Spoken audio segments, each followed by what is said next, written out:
This is Nick Frewin here on the SpotCheck podcast on 91.1 KLSU, and I'm in the studio here with Villa. Villa, do you want to introduce yourself? Yo, what's going on? You already know what's going on, man. It's Villa, a.k.a. Babyface. You feel me? For up in the CDS Culdesac gang, you know. Culdesac, I want to roll right into that, because can you just tell me off the bat who's all in Culdesac? Right? Who makes that up? All right, so right now it's occupied by 6 people. So it's me, Josh, Wakai, Rondé, No Chill, and Osha. Okay, and so how long has, because I looked a little bit, said it's been around since 2015, so tell me the story, how did this start? Are y'all childhood friends, neighborhood shit, or was it in school? What happened there? Alright, so it all stemmed from just me and Josh just knowing each other since elementary school, you feel me? So it kind of just stemmed from just our relationship just as friends, you know. We used to be the kids at elementary school. I've been knowing him since third grade type shit. Real tight in third and fourth grade, you know? The thing was I wouldn't say we were tight, but we knew of each other. We were in the same class and stuff like that. So it was weird. I be telling people all the time, when they ask about my friendship with him, it was almost competitive from the beginning. So it was we was always who was the fastest kid in the class. So it would be me and him always racing all the time, running and racing back and forth every other day, every day, whatever it may be or whatever. Yeah. So it just went into middle school after that, and we started getting closer. That's when we started to have a lot more freedom. So we were more into the dancing scene. So when jerking and the Dougie was a thing, we were those kids that would be dancing and stuff like that. So we started forming crews and stuff like that. So that made us get closer. And when we got into high school, that's when we started kind of getting into the more music aspect of it. So I'm gonna ask you now, who's the best dancer in Culdesac off rip? I don't know if you can answer that, but no shade, but I feel like I'm the best dancer. So I'm not even gonna play with nobody. Nobody top. Okay. And, when it comes to the swag and when it comes to the flow of the movement, I feel like I'm. Is there anybody close? Did you consider maybe you know? I'll probably put Josh right there. Okay. If it was somebody close, it'd be Josh. And it made sense, in middle, you said elementary school being not tight about running the mile, because that's how you said who was popular and stuff. In elementary school, that was it. If you ran a 6 mile, you got all the girls. Yeah, 7 of course. or 8. It was something about just racing and just running. It was just so impressive for everybody, because it was the only thing you could do to prove you were better than others. It was in my elementary school, it was fucked up. The winners used to get to go on the announcements on TV. So and they get an award. So if you never won, you never got on there, right? What? Yeah, so I'm gonna tell y'all a story and tell me if this makes me a bad person, okay? I had a best friend. His name was Hunter Plopkins. All right, he was a little heavier kid, but we ran a mile. We always tied. You know what I mean? One time, the fastest kid was sick. He wasn't there that day, so I knew, because we always got second. I could get first, so we promised let's tie and get first together, so we could both go on the morning announcements. Listen, I got the very last part of it. I tripped his ass. I tripped his ass and I smoked him and I won. And does that make it was third grade, you know? So I guess the real question is, you think people can change from making mistakes like that? You think is am I a bad person off rip? Yo, or look, bro. Shout out Hunter. Sorry. Shout out to you, Hunter, bro. But I guess you had to take that L. I mean, I feel like you had a bigger reason for doing that. So yeah, it's about you the bag. had to get that dub. Look, someone had to do it. The fastest kid is sick. Yeah. Somebody got to take that first place, bro. Because the thing is, y'all going to go back to the second and third. So it's look, I know what you agreed on. I wish you didn't say anything. Yeah, no, I said I should have done. Yeah. You shouldn't have said anything, so it would have been hey, bro, I didn't agree to nothing. That's fair. Hey, as long as you apologize. I didn't. I'm gonna be real with you. We stopped being friends. I never talked to the kid again. No, really, I'm being so serious. Yeah, it was. Oh man, well, shout out him. I'm gonna find him and send him this little clip. Things happen. So, yeah, things happen. Hopefully you're striving and prospering right now. Hopefully this not too big of a deal, but hopefully he got over it. But he'll be all right. He's gonna be all right. What about you? Are you striving and prospering right now? How you feeling this week in general? Where you at in life right now? How would you describe it? Really, I've been on a real good wave as of late. Things have been flowing and flourishing in the sense of I'm not having to try hard or really do the most. Everything has been coming to me in a fast and steady pace. So I could say I've been feeling pretty good. A lot of opportunities have been coming my way, and a lot of new things are finna change. And I could say specifically for this year, everything that I kind of said or manifested within the past couple of years have been kind of coming into fruition. So I can't really complain. I really can't gripe about nothing. Things are happening, and I'm here. So You're here, you're working, you're getting things done. It sounds like. So before we get into talking about that stuff, I definitely want to. I want to get to know more about you. You know, your musical influences as an artist. You know, how'd you get to where you're at? So I guess when you were coming up, you know, these dance crews with Josh, you know, beating him in the mile or whatever, whatever was going on. What were you listening to? You know what I mean? Like, what was the first? You remember like the first album that you were like, yeah, I'm really rocking with this. Like, that's so crazy. Cause it's like, okay, so I always tell people like my upbringing as far as just musically, what like around my parents, like a lot of Michael Jackson, Stevie Wonder, Prince, even just like a little Jimi Hendrix here and there. You feel me? Yeah. I was really prominent in the early 2000s radio scene because like I was around my mother a lot running errands because she's always on the go. Yeah. So I'm always in the car. I'm always listening to like early 2000s music. So Pharrell was like a big influence of mine. Dude made so many hits. And made so many hits. So many. Like, but it's crazy that you asked like the first album. Mm-hmm. And I'll always remember this because it's like, you know, I was a real big hip hop head, especially like with my father, like really introducing me into like mixtapes. Like he kind of introduced like putting a blank CD and like burning like those tracks that like illegally like that you weren't supposed to get on. So like I was like fortunate enough to be able to be in the CD player era. So, you know, like the headphones with the actual CD player. Yeah. So I had to put the CD in, had my headphones in and stuff like that. Yeah. But when it came down to it, like one day my pops had gave me like $20 or something like that. And he was like, okay, you want to buy your first album? Like, you know, I'm going to take you to the store. I'm going to see what you want to do. And at that point in time, it was so weird. I was really into T.I. So this is like early 2000, like maybe 2004, 5, 6, maybe. I don't even know. Yeah. But whenever he dropped Paper Trail, and he had like this hit song called Swagger Like Us, and it had like Kanye West, Jay-Z, Lil Wayne, and then they had some other people on there too, but like heavy song. It was like, I loved that song so bad I had to go get that album. So that was the first album I consciously went out of my way to go and buy. I just played that to the fucking CD, just got fucked up. So yeah, that was like my first album that I went out and bought. And that's what I think is the value of like physical media. That's why I'm a big proponent of you know, buying vinyl or just anything physical, just because like it's kind of like going to the movie theater to see a movie. If you watch a movie at home in your bed or, you know, Netflix, there's so many distractions. You got your phone, you got other stuff going on. You know what I mean? But you go to a movie, it's like a process. It's like the same for listening to vinyl. You know, it's not like because streaming. That's the thing about streaming. It's cool, but like you can listen to. I could listen to anything right now, and it kind of it makes it a little diluted, I guess. Diluted, and it's like to have that access like right then and there. It kind of kills the nostalgia of loading up that CD, loading up that vinyl, loading up that cassette. Like waiting for it to play, you feel me? Just like that process of being patient to hear what you want to hear. Well, I think honestly, all that it helps the ease of access to like listening to music and for artists to connect and stuff. But it also kind of makes it detrimental in the sense of like, okay, now you have to drop you know what I mean? Like if you're not like, I know some artists who they'll drop a great album and they're like, all right, like 2 weeks later, all right, I got to drop a new single. Like, dude, just relax. You know what I mean? Like you like, but that's how things are. You listen to things for like a week or two and then you're over them, which is just kind of like. Yeah, it kind of burns out quicker because it's like, I just remember when I was younger, I could listen to the same song over and over again and it would just never lose its value. But now it's like, I burn through songs so quick and I'm on to the next one. It's like, I kind of lost that sense of just like appreciation of when I did get music. Because like I said, like I came from that CD era, so all I had was that mixtape until like 2 to 3 months until I got the new CD, and it's like, holy shit, now I got new music to listen to. Yes, let's go, you know. So that's what I'm saying. But like I'm sure if back then, if you had a little iPod where you could listen to whatever, you know what I mean? Like it would probably maybe that album wouldn't have been as permeate. You know what I mean?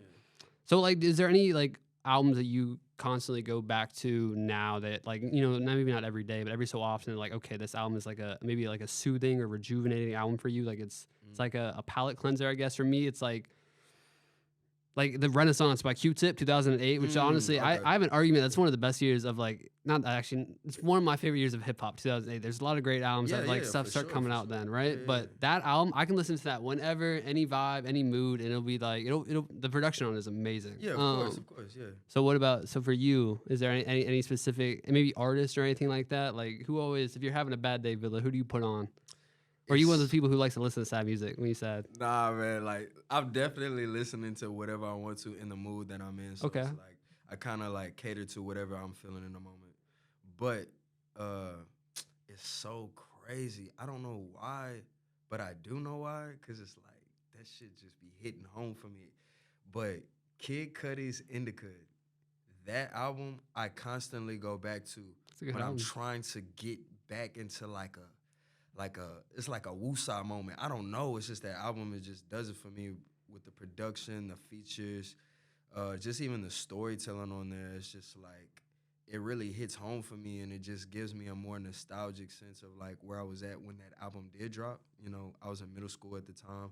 This is when I was really starting to get into music, like for real, like opening up my mind to creating music. So it was between that album, Good Kid, Mad City, and if I'm not mistaken, Oxymoron by Schoolboy Q. Schoolboy Q. So it was really those three albums, but I constantly go back to that Indica album. It's like, it just makes me just like, it just gets me back. That has a, I just had to look it up with the song. It was Unfuckwittable off that one, and then it's got, what's the other one called? Is it Burn Baby Burn? Burn Baby Burn, yeah.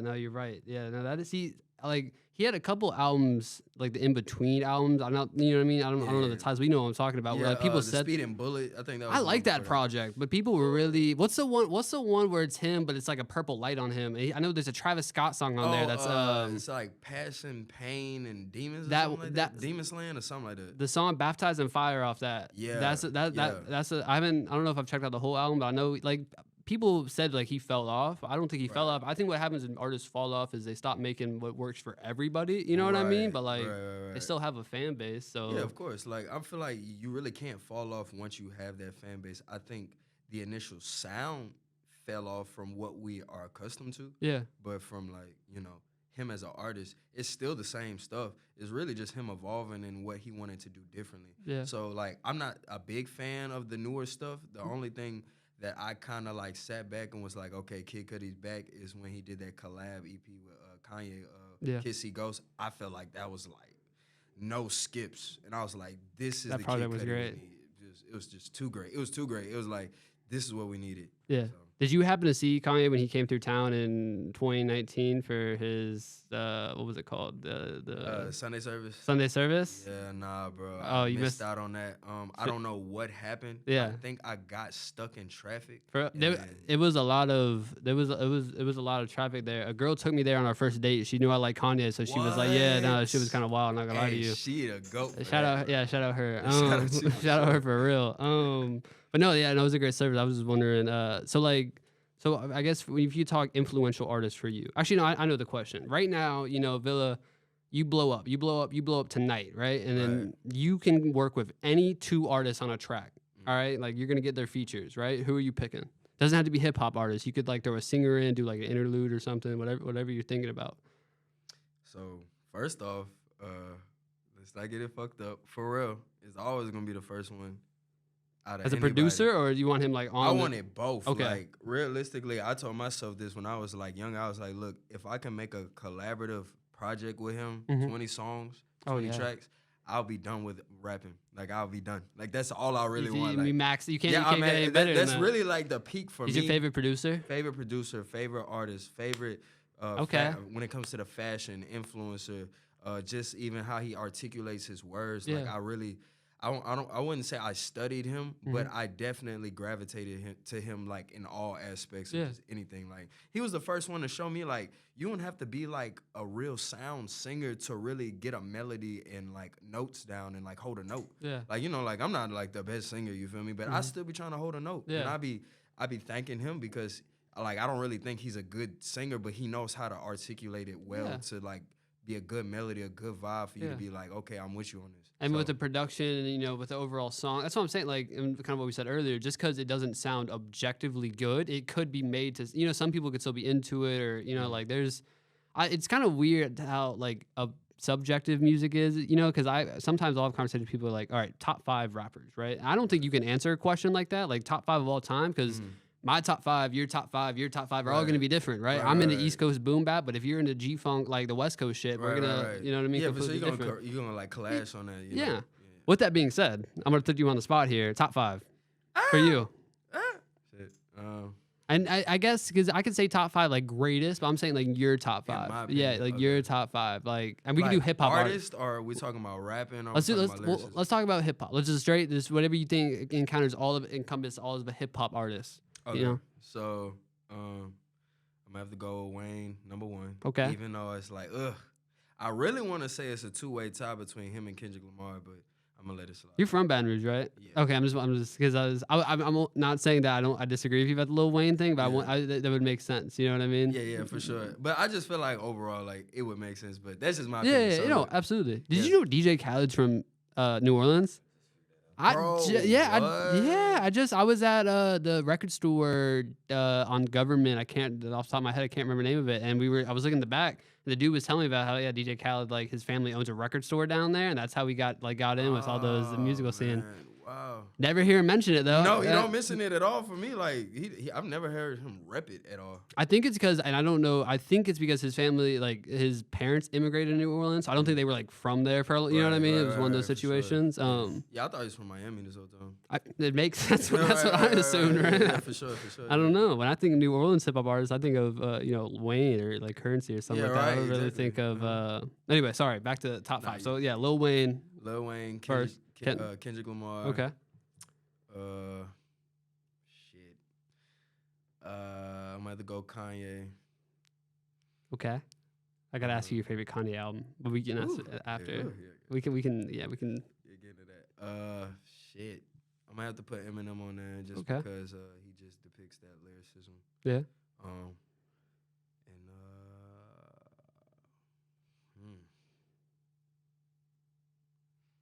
I feel like it's at the top of my head, but sheesh. For me, I'm gonna have to go with like Busta Rhymes. Okay. I actually like the Busta Rhymes track. He's like people. I feel like when people like I ask that, people like try to do like straight like hard hitting, like, you know, like super lyrical stuff. I'm like, dude, that's not all hip hop. You know what I mean? Like there's like DMX. You know what I mean? I wouldn't say DMX is the greatest lyricist, but the thing about DMX is he definitely is like an influence on me. Yeah, bro. So just like just his brand and just like his like gritty and griminess, just like his take on that. Like I kind of wanted to approach that just like with the raspiness of the voice. It's kind of like, all right, so I kind of got that similar kind of take on it. So, you know, I look at him. But it's crazy about this top 5 because now I'm thinking back on what I just said. People are going to hate me that I ain't missing Pac or Biggie. So, you know. I had, this is, and let me know if this is a bad take. I don't think this is a bad take. I don't think this is, I think that if they wouldn't have died, they wouldn't have been as, like, they're the greatest of all times as people think they are. I think they make great music, because of that silver lining that they had because of their death, we would have not known. Like I said that about any artist. Like if Jay-Z died early, it would have been, he was the greatest rapper of all time. Same with every artist. Like I feel like it was the same thing. So I'm gonna put them as my honorary mention, but I know people going, what about Pocket Biggie? It's so to settle this for them, we'll give them a little bit between the two. If you only listen to one of their music for the rest of the time, who are you listening to? And you know, why isn't it the correct answer of Biggie? Sorry, I'm really into the boom bap shit. I'm a big fan of Biggie, but I think you fucked me up when you said of listening to like out of like all time, like forever. Yeah. Only because like I feel like Pac was more creative. Yeah. So it was a little bit more versatile. And I feel like his shit is more like when I'm feeling like certain emotions, like I want to feel like, you know what I mean, about a certain situation. Pac, I go listen to Tupac. Biggie's got more like just like driving around, listening to that shit. Like I listen to that shit when I listen to like Big L, you know what I mean, like Mobb Deep, like all the actual boom bap stuff. But Mobb Deep and shit. yeah, I'll be rocking with Mobb Deep. I'm trying to do a set this summer. I do a hip hop show here for of all just straight vinyl like hip hop. The issue with that is they don't edit it. You know what I mean? So I actually have to scratch over the curse words. Oh, that's tough. What? We're working on it. We're you gotta get the timer right. We're trying to make it happen. But no, I got a couple of Mobb Deep tracks I'm trying to throw on that. Okay, so we got the top 5. So I know I was gonna ask you favorite Kanye album. I actually have 3 questions for the 5 you gave me. So we'll start with the first one. Favorite Kanye album. All right, for sure. So over time, that shit changed. Okay. So it used to be Dark Twisted Fantasy. All right. Until he dropped that that T-Lop. Oh, Life of Pablo. The Life of Pablo. Yeah, that's fantastic. I personally feel like that is the perfect Kanye album because I have this thing about artists giving me the perfect album for them. Okay. And I feel like that album depicted Kanye from front to back. Yeah. Like you got those raw melodies. You got those hits. Like even with Famous, like that brought me back to old Kanye.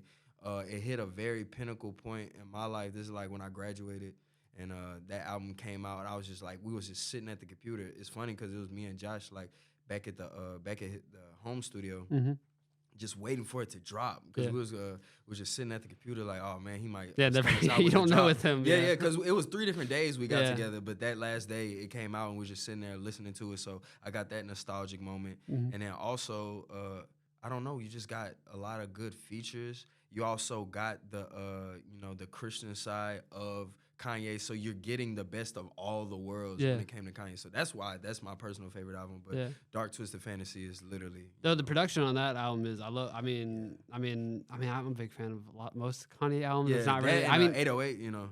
808 is my favorite. I'll just say that. 808 set the tone for everything. Yeah, so. that's why I said about 2008. It was just like very hip hop, because I think Drake's first project, what was it called? The one with Too Far Gone? Yeah, that came out 2009, I think. Or 2000, it was one of the two. It didn't come out 2008, but it was the same time. You know what I mean? Right. I think just when it comes to just because like if you didn't have 808s and Heartbreaks, you wouldn't have had like the SoundCloud rap, Juice WRLD, XXXTentacion. Yeah, for sure. Which kind of proves the point you said we were talking about earlier about when rappers die, they get a legendary status sometimes. Right. I rock with X. I saw him at concert in Florida. I went to high school. No, literally, it was like I was a big fan of that. Yeah. Juice WRLD and stuff. Like I'm fans of their music. I'm not thinking legendary if they wouldn't have died. You know what I mean? I don't know about y'all, but the thing about the legendary status, it became oversaturated when people did start dying. Yeah. So it really started when Lil Peep died. For real. Everybody started giving the legendary card out. So I feel like it's oversaturated because now everybody's a legend, quote unquote. And it's like that's cool, but it lost its weight. Yeah, it dilutes it. It's kind of So it's like let people tell it. Like if I'm around certain people, yeah, Villa, you're a legend, bro. You're a legend. It's like, not right now. To like, you, subjective. Yeah, it's like it's cool to hear, but like let's slow down, like bro, like let's kill off the legend name because you're killing the weight of it. Now it's like you do one thing, you're a legend. But as far as like the deaths go, in their own rights, I feel like they played a real big role and a part in music. So I'm not against the legend card, but like I said, that silver lining of death, and when I actually think about it, it really started with Biggie and Pac. So they had the legendaries. They're legends. You feel me? Yeah. Because of that silver lining of death. So now you got everybody else, but some artists don't get it. I mean, I think people say J Dilla is one of the greatest producers, but I don't think people say it because he died. You know what I mean? I think it's just. But I feel like he actually put the work in. Oh no, for sure. I think he deserves it. I think he got it before he died. Oh, for sure. Yeah, no, people were giving him flowers. I mean, there were certain rappers like my personal favorite from talking like old stuff is like Big L. Big L got shot. Big L, like we talk about lyricism. Like I love his shit and the production. Big L is like, oof. Like I could talk about Big L only because like I've been recently getting into him in the past year. Yeah. Bro. Yeah. And it's like the dark, grungy lyricism that he had as far as his lyrics and his beats. I'm like, yo. Do you have a record player? No, I don't. Damn, bro, I got some fucking some 33s of some like shit he recorded that never got released. It's just straight like some straight like I think it got released, but like the verses were, you know what I mean? It was like very but on early the verses. vinyl, Yeah, though, yeah, like, on the vinyl. Yeah, what? just a single. Yeah, I got a bunch of. I went up to this hip hop record store up in DC when I went back. My family was up there. I bought like. They gave me a good deal. I bought like 50 records of just straight singles. You know what I mean? Yeah, like for just sure. and it's got the cool thing about it is that's what I want to start doing on the show is it has the single, it has the radio friendly version of the single, and it has the instrumental. So people were trying to freestyle. Like Angels dope. can't sing. I mean, he performs, you know, local artist. He came in and I interviewed for this. It's about to be released soon, and he freestyled over some beats, old school beats that we had picked out from that. So like that's what's cool about those records like that because. Because, like I said, you can't. Some of them there's no edited version on. That's why they had to make a bunch of radio-friendly ones. No, that's dope as fuck though. No, absolutely. Okay, so another question from the top 5 you mentioned, and you threw in Eminem, and that brought up something that's been in the headlines recently. Right. Jack Harlow dropped that album and said that he is the second best white rapper after Eminem. How do you feel about that? Let's stop the cap. No, I'm not. You putting MGK at number 2? Yikes. You know what's crazy? Me and this nigga right here, bro. Yeah. We did a whole skit on the top 5 white rappers. For real? Yeah, Who'd you bro. put up there? So who I had on that bit? I can't even name 5. I like 5 like big rappers. There's one white rapper from Baltimore named John Wells. Shout out to him. He's super small. Y'all should actually check his shit out. Like All right, like for he sure, was yeah. like I'll put you on. Like he's got some fucking tracks. Anyway, Yeah. I said like Action Bronson, Eminem, Mac Miller. okay. Oh, Mac Miller's. I mean, I saw somebody tweet this recently. I've never met anybody that doesn't like Mac Miller's music. Right, bro. It's just like it was just so universal. It's like to not like it is crazy. Yeah. No, I mean he could do like soulful shit. Like if y'all ever heard Larry Love Scene, like it's his jazz band that he had on the side. It was like an alter ego. Yeah, I heard of it, but I didn't get into depth of that. He's got 5 songs on there. Okay.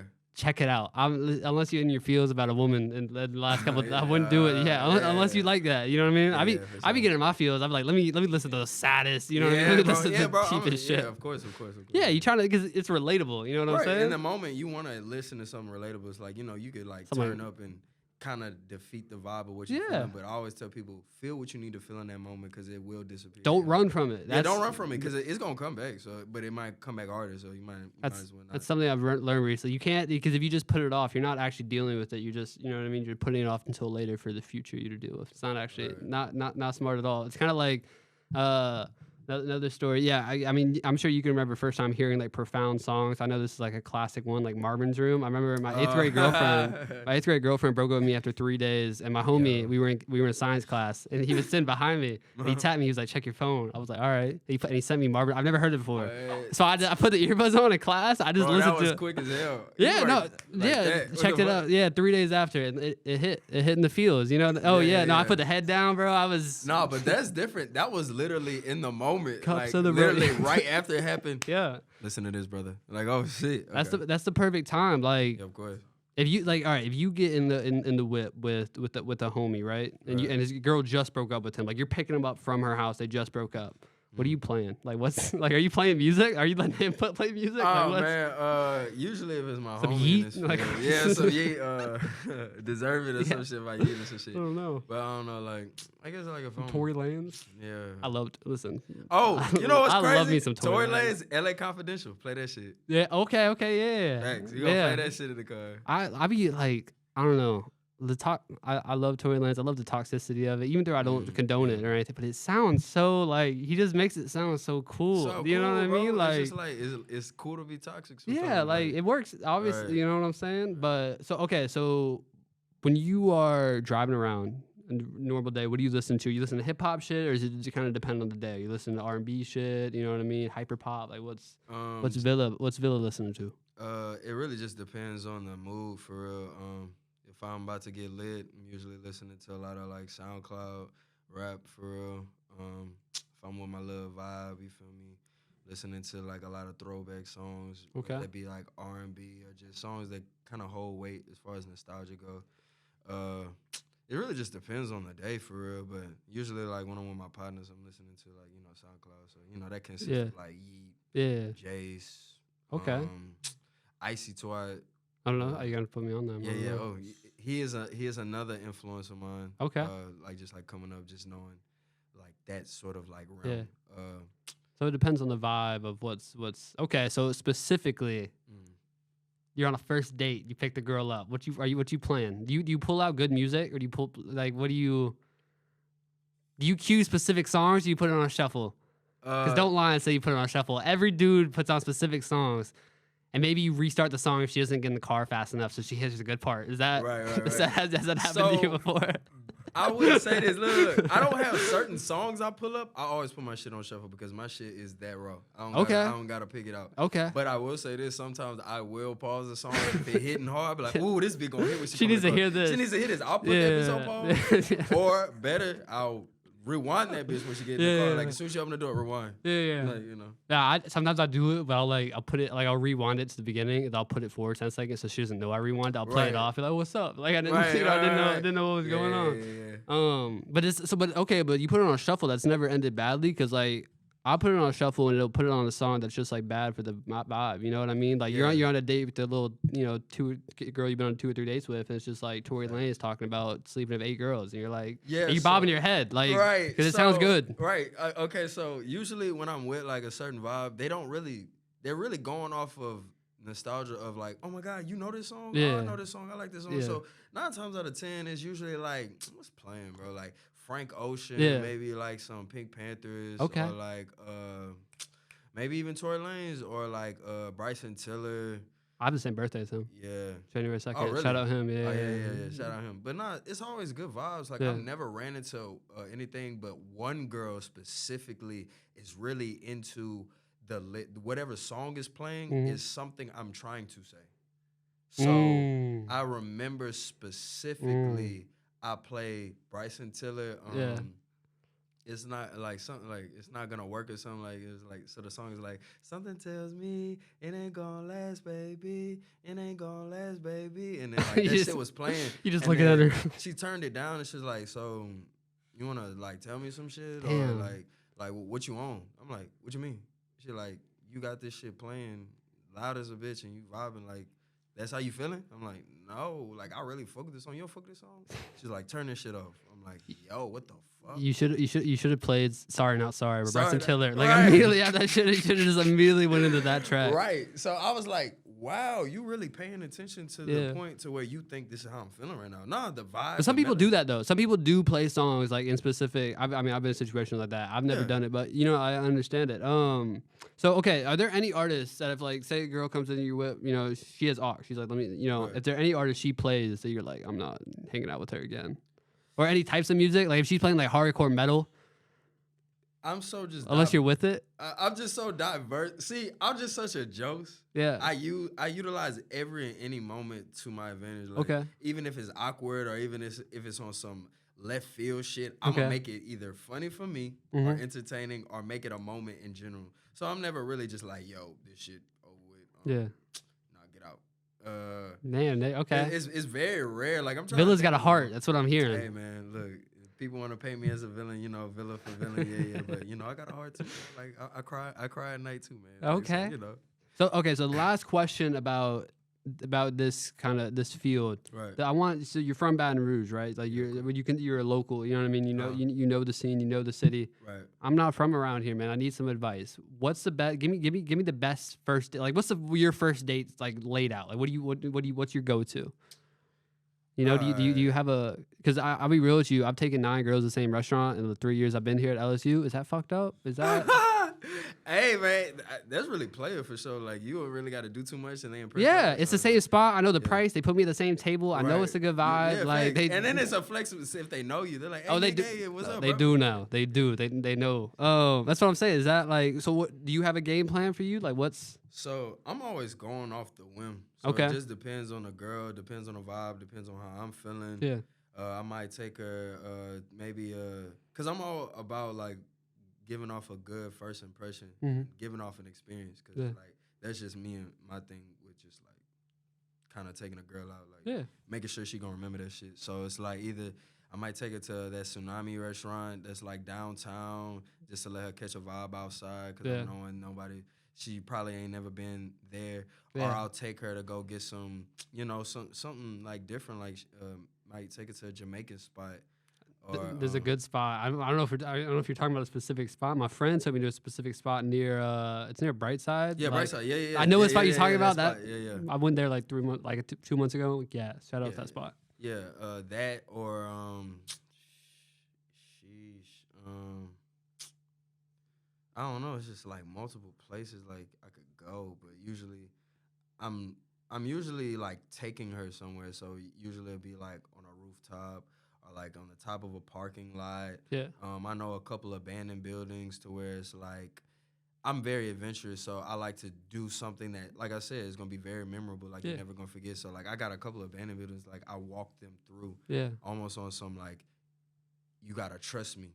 You feel me? Yeah, that's the key, I think, to making it different than anything. You know what I mean? Because if you go on a date and it's been like the same date that you've been on, Day, right? It's what's like, the fucking point? Right, because it's like he's not different. You know what I mean? he's not different. So it's like, oh my God, he taking me to an abandoned building. What the fuck? What type of vibe he on? Yeah. But they fuck with me so much that they trust me. Yeah. And it's like the light at the end of the tunnel is getting that real good scenery that you've never seen of your own city that you've been living in. So it's like, wow, Village showed me a whole new perspective of where I've been living. Yeah. So it's like, I think about it in that sense, but like I just like doing just like off the whim, just fun like shit. not thinking about it because that is fun for me. Yeah. Like I don't really like planning shit. Yeah. And even if it is kind of like a bad date, quote unquote, it's a memorable moment. Like you remember when I took you out for those tacos and you didn't like that shit? Like I literally took a girl out. I took her to like main event. It was like a basic date. Yeah. I took her to main event, and then I took her to this taco spot because I didn't know anything at the moment, but the tacos were so ass. Yeah. But I was hyping that shit up so Nice. bad, Nice. like whole car ride. Tacos raw. I swear to God, they good. Are you sure? Yeah, I'm sure. Don't doubt me, man. Yeah. We finna cut up. As soon as I took that first bite, I'm looking at her. She looking at me. I'm like, I just want to let you know I apologize. Cause she'll remember that. Not it. Yeah, she'll remember that. So, and it was a laugh that we always remembered. Yeah. So shout out her for going through that shit. But yeah. And I think people put too much pressure on first dates to be like, oh shit, now we gotta like become a thing now. Like just hang out as friends. If y'all can't hang out as friends, like I know people that like only date, but they don't even fuck each other as friends. Like I'm just like, what are y'all doing? I'm very big on that. Like if we can't kick it, if we can't be cool, like I really don't want no romantic relationship with you, because it's like, I don't know, it's like I love being myself 100% of the time. So if I can't be myself because of a romantic standpoint, I don't want to really do it. And if I am gonna do that shit, just know like I'm gonna treat you a certain way. Yeah. And it's like usually it's some girls look at it as like down bad, and it's like okay, but I mean I can't really kick it with you on a friend level. So what do you want? I know exactly what you fucking mean by that. Yeah. Like no, 100% because this is like. If you don't want to hang out, with the person, you're not gonna want to do anything. You know what I mean? But if you're still trying to hang out, do other shit. You know what I mean? Like I know exactly what you mean. So how do you like? So how long does it take you if you know what I mean when you hang out with somebody new? When you meet a new girl, you say last night. I don't know if this happened. But let's just say it did. Some girl, you know what I mean, comes up, gives you your number, or whatever. Maybe vice versa. Right. How long until you decide like what do you need to know about her? Be like, all right, maybe I might go on a date with her. Like, is it like just a look test for you? Like. You run it through. Do you check her Spotify? What's I don't know. Hey, I'm gonna start doing that. Checking through the Spotify to get a mindset. Yeah. I have a homie who I know other people do this. Goes we'll see a girl's Instagram before they go on a date, and then we'll see songs that she's posting, and then we'll play that in the car on the date. Is that wild? Yo. Like, would you clown a homie if he did that? What would you say to him? I'd be like, it's not. That's.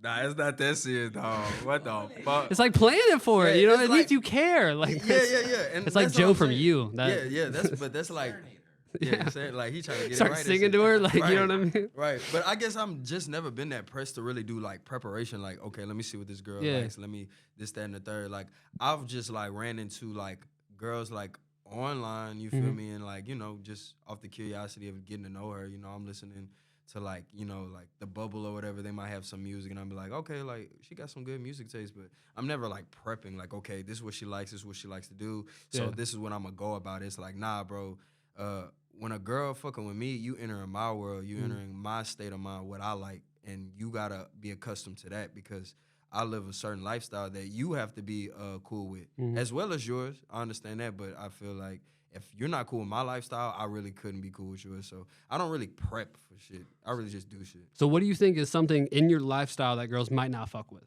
But that's just a part of your lifestyle and you're not going to change. Is there anything specific, like it?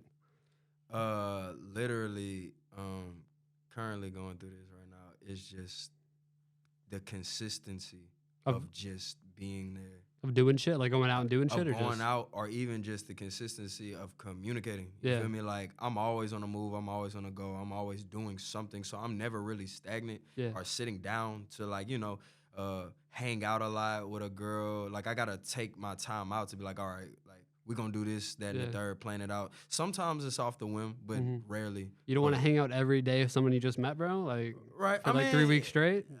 That's how relationships are nowadays, dude. Like, hey, you just met this girl 3 weeks ago, dude. Right? That's just a crazy ass statement itself. Like, you just met her. You don't want to hang out with her every day for 3 weeks. That's the fact. But I feel like when that happens, like, it's just people that, like, haven't gotten or done shit in, like, a year or two. Especially with a dude. You haven't gotten anything in 2 years. Right. The first girl that shows you attention, you about to be fucking past it. Okay, especially if she's bad, too. Yeah. That's the thing, bro. If she's bad. Yeah, bro. I get that standpoint, but I think, unfortunately, I was very blessed to, like, not be able to go through a 3-week period or, like, a just long fall in period. Love? Or just, like. Just me and him? That's just the only. That's all right, cool. No, it's cool. Not everyone's like that, though. Hey, look, we all blessed in our own ways, Yeah, man. man. It's like, I can't even fake the funk. Like, I haven't really had to, like, went through a long dry spell, and when I have went through it, it's like it's been years. Like, no, don't get me wrong, I have my state, but as of recently, these past 3-4 years, I gotta go. All right. I'm just gonna ask you a question. I want you to throw out the first number. All right, it's not gonna be the question you think. Okay? How many baddies have you fumbled? If you could throw a number on it. Don't say you've never fumbled a baddie. No, I did. Okay, cool. Oh yeah. I knew he did by the way he said it. Probably like 3, 4, 5. 3, 4, 5? Okay. That's cool. That's cool. I'm doing that in a month, man. You gotta get your numbers up. Yeah, bro. Oh shit. No, hey, yo, man, I gotta get my numbers up. But you gotta get your numbers up. Okay, so 3, 4, 5. Could you tell a story about how you fumbled one of them, if you're willing to? You don't have to go into names or anything, but is there a specific way that you did something? Yeah. Oh, can you elaborate? So, this might hit home. But this one came close. This is like the first one I thought about. So shout out her. Shout out her, and shout out to the niggas involved. But, okay. Yeah, so there was this whole thing with this girl that I was talking to at fuck it. Yeah, so like this is a girl I was talking to. Cue up Marvin's room, just cute. But I want to think of another story, but fuck it, we here. So there's this girl that I knew through somebody else, you feel me, that they were like cool and locked in, but she was cool with another one of my homies, and they had like a fake relationship, quote unquote, but nothing was happening with that for real. So one of my friends introduced me to this girl at a show. Was it your show? Yeah, it was actually like a Culdesac show. That's got to be hard. That's got to be like, you got to feel like, you know what I mean? Like, so... Yeah, so think about it in the sense of this was like what? Like this was at the varsity. So this was like our second varsity show. That was the same it's a show at the varsity tonight. Yeah. Oh, shit. Ain't that some shit? Yeah, for sure. Could be deja vu. Holy shit. Let's not manifest that. Sorry. Hey, yo. I don't know how this story ends. Let me just take that back. No, you good. But so, I got introduced to her, and like, this was the worst time to really introduce me to any girl that I deem attractive, because I'm coming off stage. I'm feeling good. I'm feeling myself. Like I'm feeling like him. Okay. So they introducing me to this girl. I'm looking at her. I'm like, damn, she raw as a bit. I'm being a little too friendly, a little too flirtatious. Yeah. You feel me? It's your show. Like, you just got off stage. Yeah, for sure. Yeah, but she was like talking to one of my homies at that moment, but I didn't know till Was after it his the show? Oh. All right, I continue. Sorry. Yeah. Anyway, so we start taking pictures and shit like that, but I'm not thinking of nothing of it, because it's like I'm just in the moment, so I'm not really thinking of anything of it. So we taking pictures of this, that, and the third, and like we getting like a little touchy feely on the pictures. You feel me? Yeah. Like real, like I don't really know this girl, but like she grabbing on me, she like holding my like neck. Woman Crush Wednesday type shit. Yeah, like on some like crazy shit. She sitting on my lap. We taking pictures like on some funny shit. And that's that first month anniversary post on Instagram, bro. Facts, Yeah, you know what I facts. mean? Yeah, like, no, and I'm we've like, been through so much, you know, ups and downs. And I just met this girl that night, and it's like we locked in after that and shit like that. But the whole thing was like she was a jost, like on the sense of like she never let nobody have the time of day. She never really fucked with nobody. The hard to get? Yeah, she was the hard to get, playing on people top type of girl. So I was like, okay, so while I got her attention, I'm gonna do this for like, my homies and shit, because she was playing games with them. So I'm like, all right, I'm gonna play games with her. Okay. So I'm sitting there joking on her. Yeah. I'm like, she wanna link up. I'm, all right, yeah, we're gonna link. An hour before, can't link up. She'll call me, I won't reply. She'll text me, I'll take forever long. I'll tell her, hey, I'm gonna pull up on you. Never pull up. Never mind about Villa has a heart. I take it back. I take it. No, I'm just kidding. just hey man, it's duality, bro. I'm yin and yang, bro. I'm the good and bad, bro. Fuck it, but you got to show the bad so you can show you can be good too. You know what I mean? Right? Yeah, but you can see where it all stems from. Yeah. So look, at this point, I'm just joking. I didn't really fuck with her like that, and then it just got to the point where she really started really caring and started saying certain shit to me, and like this was around the time I was at South by Southwest, and like she was calling me, wishing me luck. I hope I do good. And I'm like, oh, shit. Yeah. I kind of like this shit. So by the time I got back from South by, I was like, I think I might be done playing on her top. I think I'm trying to fuck with it. So came back, had like an improv photo shoot. I pulled up late to that bit. But that's when I met her after like weeks of not seeing her. And then, we was by the whip. We caught a little vibe or whatever. And we was like, was doing like where's the whatever. fumble? Where's the fumble? But this is the thing. Uh-oh. This is the thing. Right after that, it's in his fingertips. She said he's bobbling it. It was right there because I was trying to really go for the kill. But okay. It was like foreplay, whatever. I think I know can I guess what she said? Yes. Or like not exactly what she said, yeah, but okay. I'm gonna assume that she said that she's into you, but because you were playing games with her, she doesn't think something serious will work out with you. No. Oh damn. Yeah. That's right. Damn, I was. But nah, it was projecting. All right. Right. So this what happened. Okay. I'm thinking, all right, it's locked in. Next time I see her, it's on. Okay. I dipped. She dipped because she couldn't stay long. Yeah. She texts my homeboy who she been locked in with, and she says, I think I made a mistake. And then I'm like, yo, what she meant by that? So it turns out that whole time I was playing games, she was joking with somebody else. Ooh. And they locked it in before I could. Ooh. So it was like, so honestly, so the games were good. Yeah. like they put like yeah, right? Like if yeah. she was just joking with somebody else, like nothing, Yeah, but at that point I was feeling her. Like I was like, all right, I really want to fuck with you now. So it's like, but it was too late. So she said she fell. She just got lost in the moment because she always wanted me, and I was like, and I got her caught up. Yeah. And that moment wasn't supposed to happen. She said. What's the last time you liked her Instagram story? Yikes. No, I'm just. It was like, I ain't gonna lie, this is old, so it was like years ago. Oh, okay, okay, like yeah. 2019. One of my main homies, he tells me his main way of flirting with girls is liking their Instagram stories. He says that shit works, and apparently it does for him. He says you like your girl's Instagram story, and then you're halfway in there. I was like, all right, well, shit, I might have to tap in. Yeah, I got like a go-to move, but it's like I think it's more funny than. Can I hear the go-to move? Yeah, I'm trying to add to the repertoire. It's literally like. If she looking fly that day, or like she got like a cool fit on, or like she doing something cool, I literally just text tough. Tough. Is it TUFF or tough spelled out? It's TUFFF. Oh, 3 Fs. All right. And it's always hard eyes. I'm writing this. Liking that shit, and then it'll be like lowercase T or uppercase. Uppercase. Uppercase. Right. Uppercase. Yeah. I'm about to put that in my story tomorrow. Bro, I swear to God, bro, it's worked so many times. It's almost like a not miss. Like I've never missed, and it would always go and segue into some other shit. Like just gonna post a selfie of tough. Tough. And then if it doesn't pull, I'm gonna be pissed. I'm gonna be fucking. Hey, you can personally come for me after that, bro.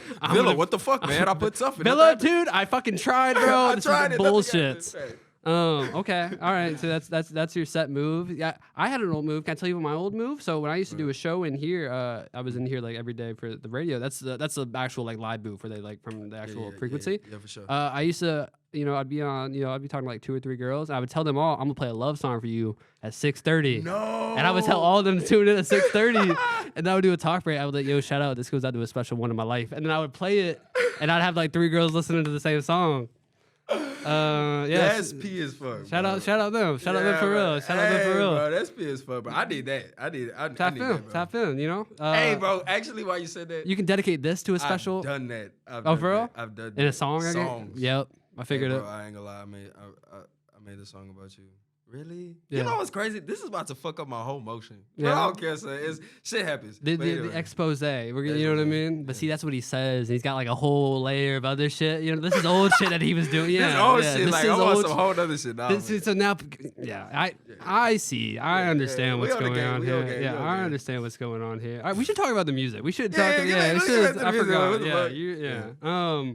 So what are you working on right now? What's going on right now? What projects, anything? Let me just say the track that released in January. I don't know the specific name, but it's called There Was a Point, or I made this proof point. Yeah. What was the point that you were trying to prove? Because that track, the lyrics are hard. Like that was the first song I heard of yours that was like, I knew this was you. Yeah. Hard as hell. So like, what was the point of that? What were you trying to prove? And what are you working on? All right. So it's crazy. I had did like a little video on like the whole thing of that. So one day, we had my boy Josh crib. Shout out Josh Simmons. You feel me? We're just like watching videos of just artists. You feel me? And a specific artist that came up, and I was like watching it, and Rondé. He was like very prone on letting it be known, like, oh, he's so good, he's so surgical on this bit, bro. Like, it's something about his style and his like aesthetic on it, and it's just how he does that shit. And I was just like, I comment, I'm like, yeah, he cool, bro. I fuck with him. Like, cool. See, this is the problem with you. You always downplaying people and shit like that. He cool. That dude really raw. I'm like, yeah, bro, I fuck with him. He cool, but it's not the craziest shit I ever heard, bro. He's like, see, this is what you need to be learning. Like, you need to be like studying and stuff like that. See, you don't ever want to study and shit like that and really hone your craft. I'm like, bro, I'm honing my craft.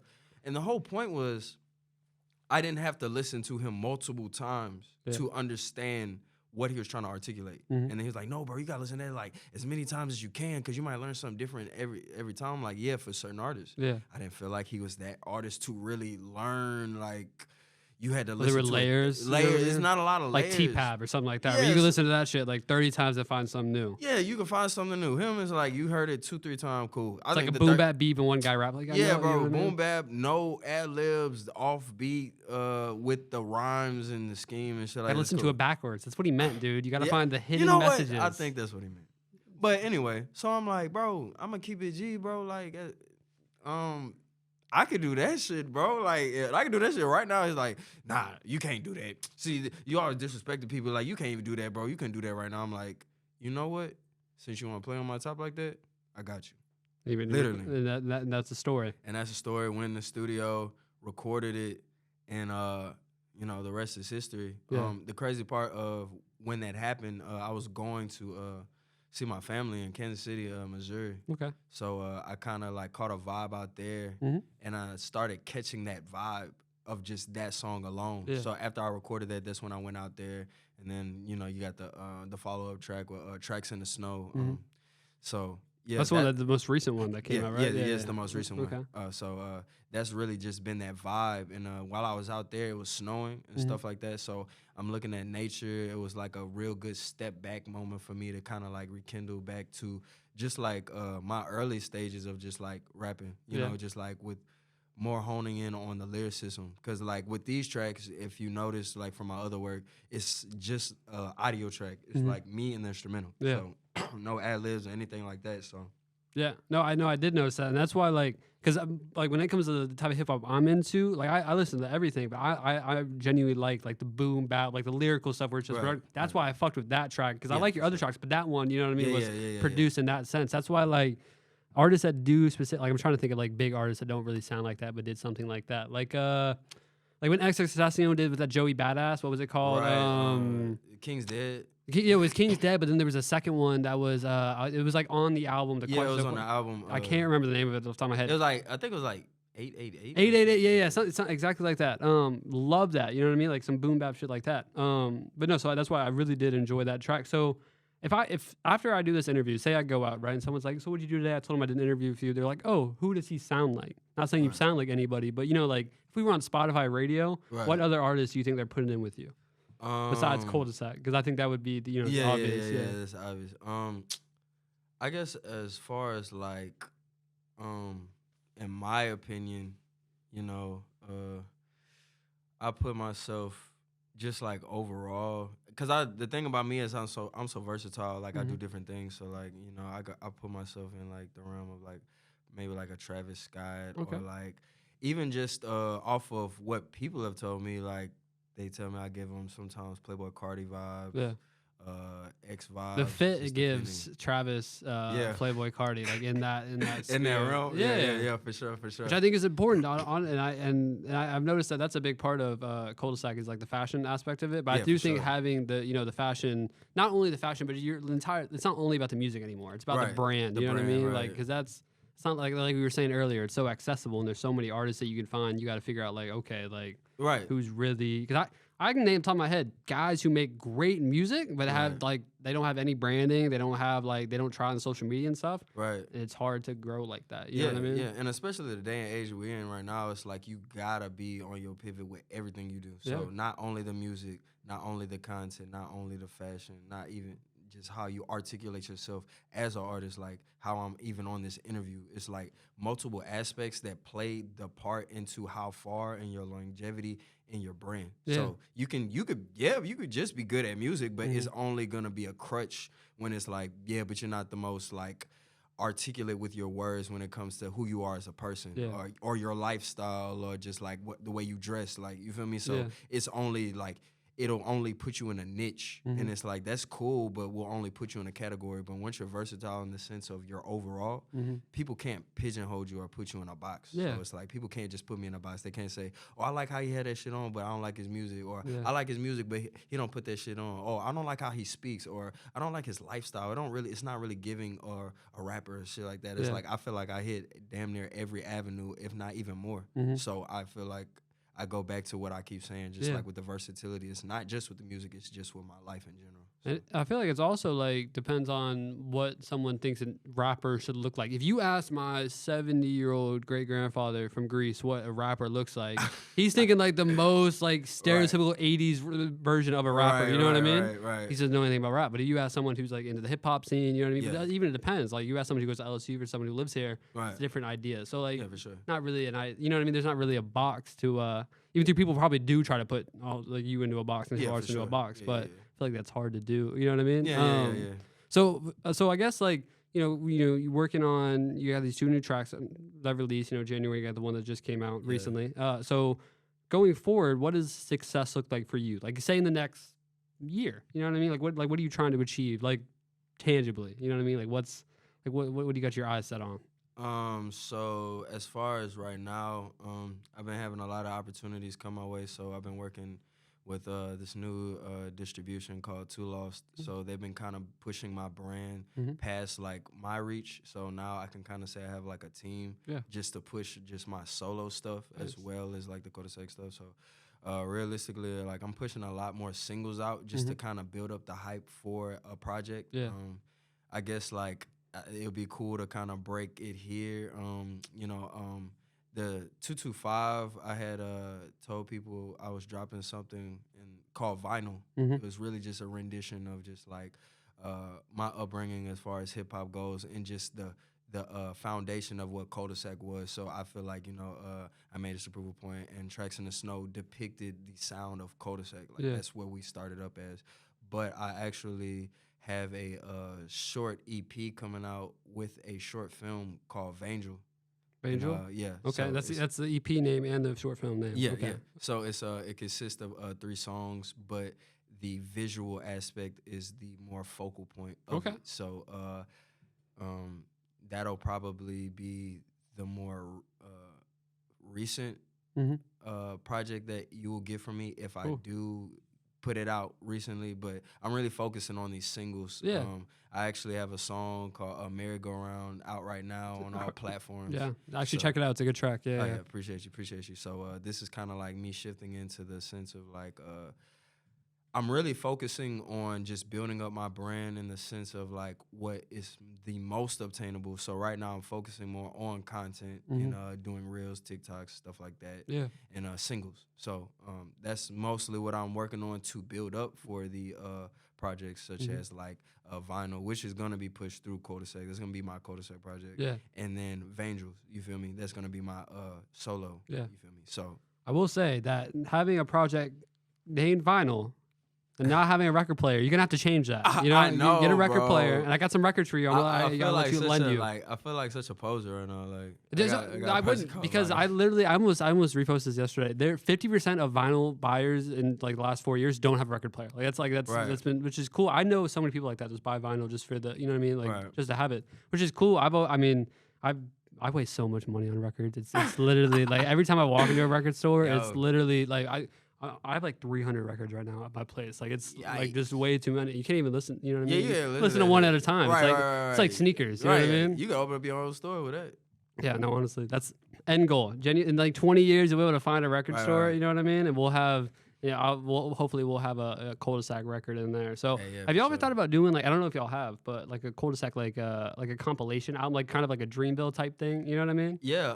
Actually, the thing is like we had dropped a project called Dead End, and that was supposed to be kind of like the start of the next kind of projects to come out. Yeah. And we always get together like all the time talking about getting together to drop this compilation album. Yeah.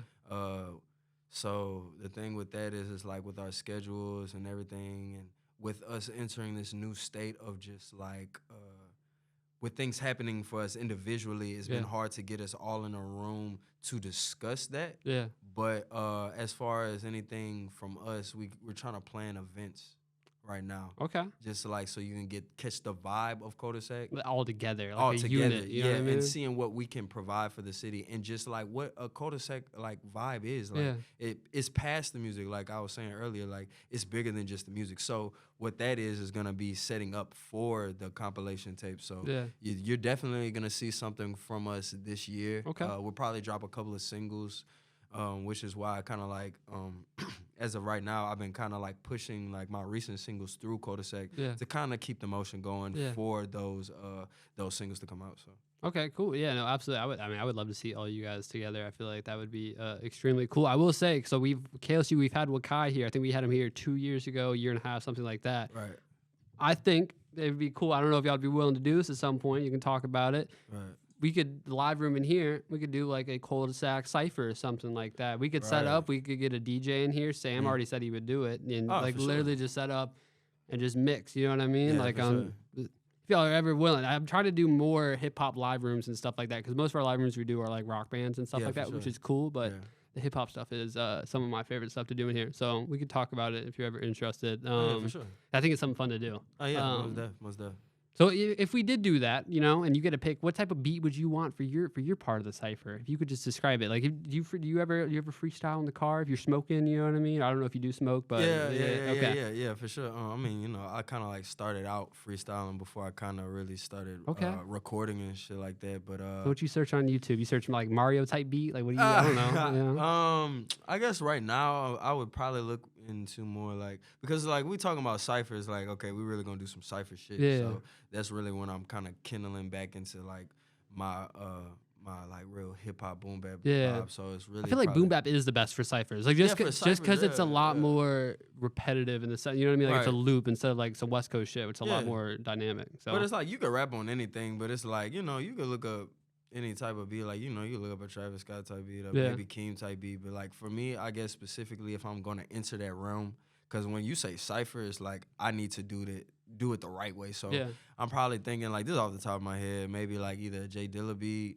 Knowledge, or Cooking Soul. Cooking Soul. Cooking Soul, his new beat tape, Crate Digging Volume 3. Check it. Like genuinely, it's got some great beats on it. It's, that's crazy. It's fucking. I'm probably gonna incorporate a couple into my show and just for like sounds and shit. Hell yeah.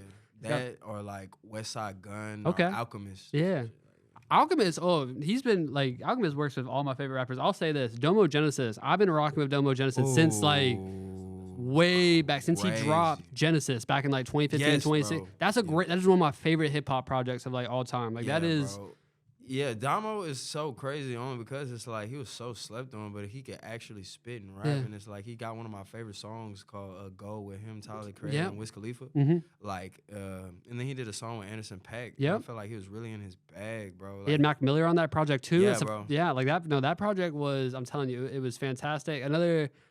I think another slept on hip hop project, which I don't know if you know, but if you don't, you should check it out. There's this hip hop artist from Chattanooga, Tennessee, YG Tut. He's in the same collective as Isaiah Rashad. Shit. Preacher's Son. Check it out. I'm telling you. I heard that It's a great album. Listen, that album. Bro. Yep. 2015, 2016.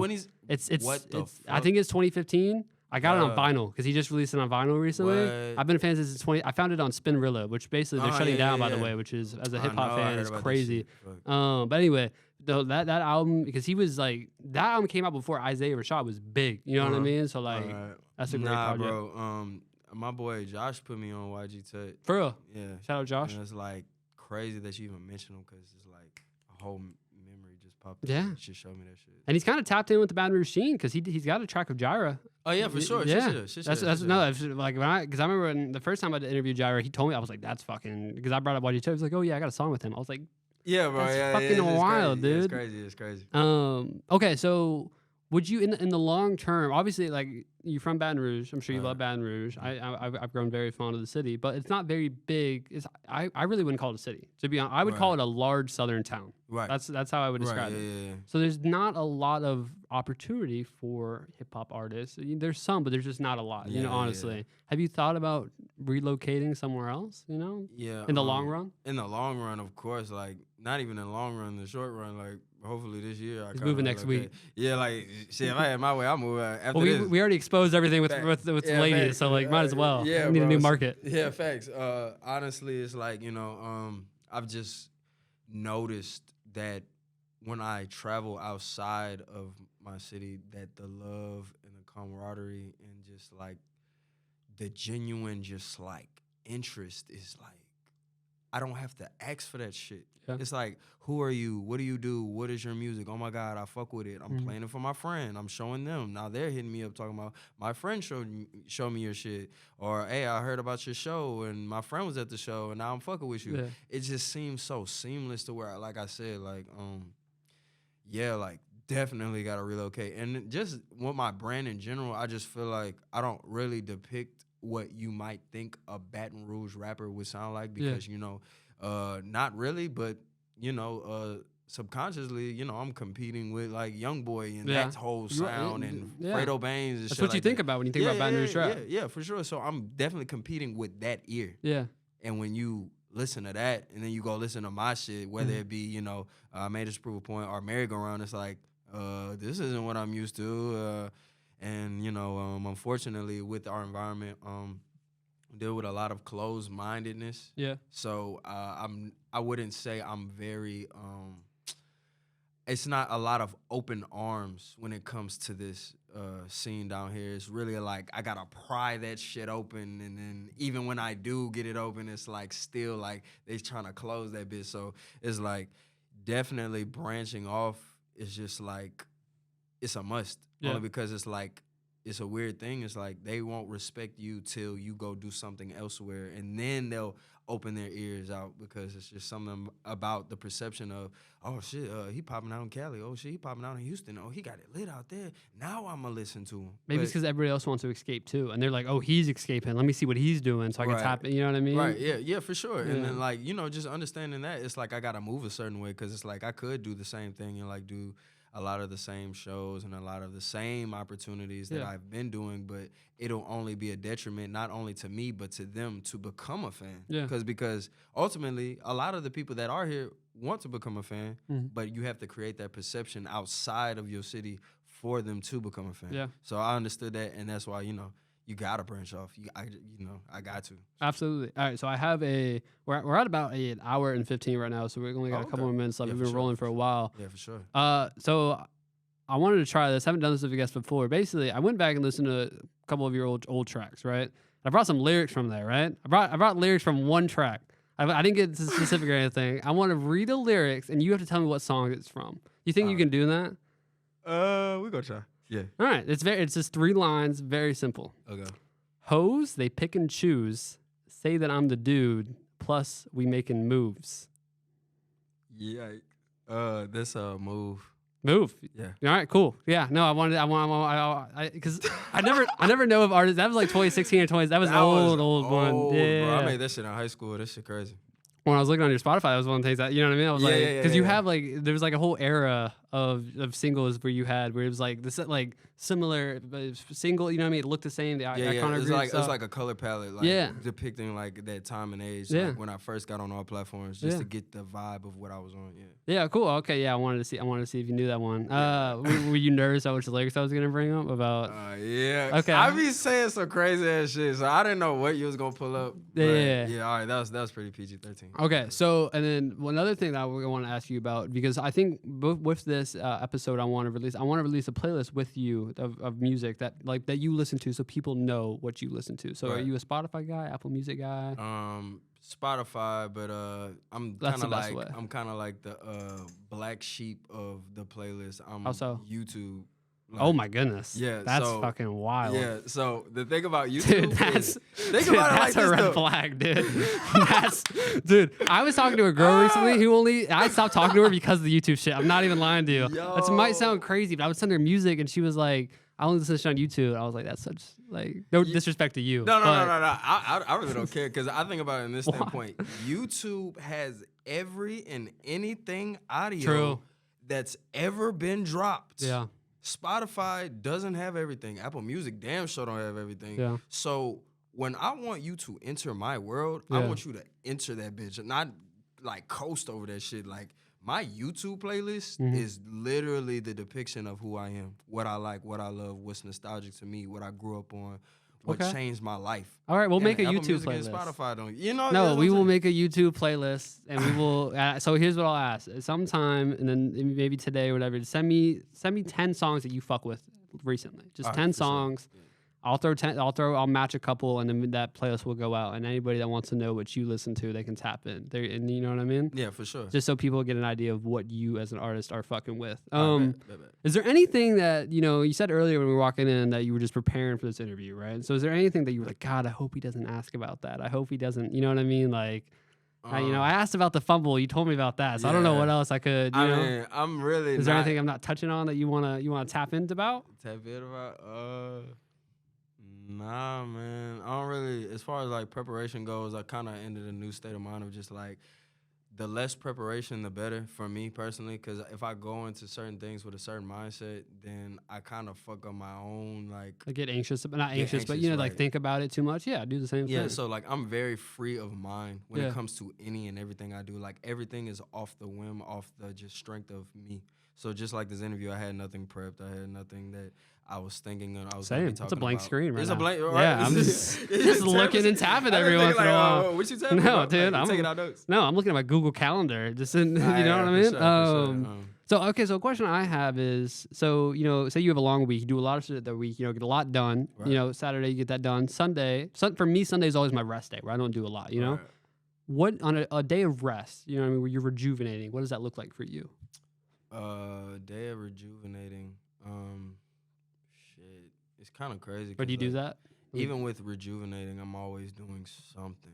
So it's like either that might be a day I might kick it with my dog 10K, you feel me? Just seeing what he got going on. But I'm not recording. I'm just kind of catching a vibe, seeing what he got cooking up. Or, I'm available. I'm free. So I'm probably chilling with my little shotty. Oh, okay. I'm kind of either on campus, just like catching a vibe, looking at some scenery, might get some boba, might get some ice cream or some shit, smoking. So you're on, so you're pretty familiar with LSU campus, which makes sense. You're from Baton Rouge, Yeah. For sure. So you know the Greek amphitheater, like it's like the it's near the road. It's like a big stadium, I guess, where they do like shows and stuff like that. Oh yeah. We could do the cypher there.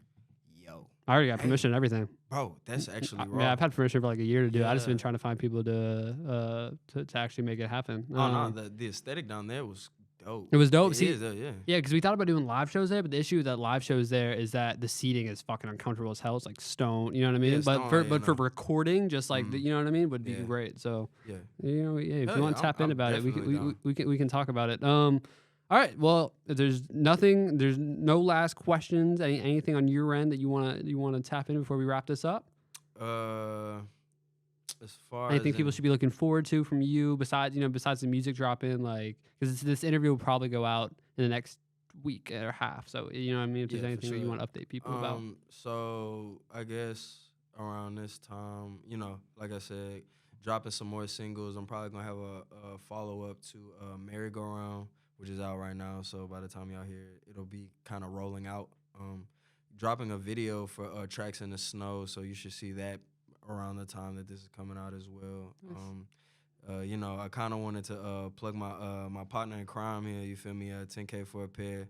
You know, he got some stuff coming out. Listen to We'll have to get you in a couple of weeks or something like that. We can tap in yeah, with you. for sure. So go listen to his new single out on SoundCloud, Tech Geek. You feel me? Mhm. Other than that, you know.